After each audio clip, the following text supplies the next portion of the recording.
पेसोचे headquarter महाराष्ट्रात देशाचं ते नागपुरात आहे. त्यांच्यावर हे दोष महाराष्ट्रातल्या लोकांचा जीव गेला. केंद्राचे आहेत म्हणून गुन्हा दाखल करता येतं असं नव्हे. घटना महाराष्ट्रात झाली आहे. या पेसोच्या अधिकाऱ्यावर सुद्धा 300 याच्यावर सुद्धा कारवाई झाली पाहिजे. कारवाई म्हणजे FIR दाखल झाला पाहिजे. तो आपण करणार का? जे काय हप्तेबाजी चालली ना, पैसा घ्या आणि लोकांच्या जीवनाशी खेळा.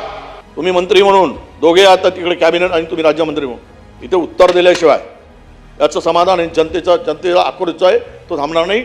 आमदार साहेबांनी जे भूमिका मांडली त्या मतदारसंघातली काय वारंवार घटना घडत आहेत. म्हणून या 3 प्रश्नामध्ये याचं आता आम्हाला उत्तर पाहिजे.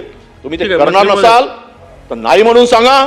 महाराष्ट्रातल्या लोकांना कळू द्या की महाराष्ट्र सरकार काम या लोकांवर इतका खून होऊ नये, जीव जाऊ नये, कारवाई करण्यासाठी कसरत आहे. पण तुम्हाला जर एक कार्यक्षम मंत्री म्हणून, मजबूत मंत्री म्हणून, महाराष्ट्रात इतक्या लोकांचा जीव गेलाय त्या कारखान्यामध्ये, हे जर तुमची भूमिका स्वच्छ, पारदर्शी, इमानदारीची आणि मंत्री म्हणून दिलेल्या शपथेची जर असेल तर त्यांना 302 अंतर्गत गुन्हा दाखल करण्याची आता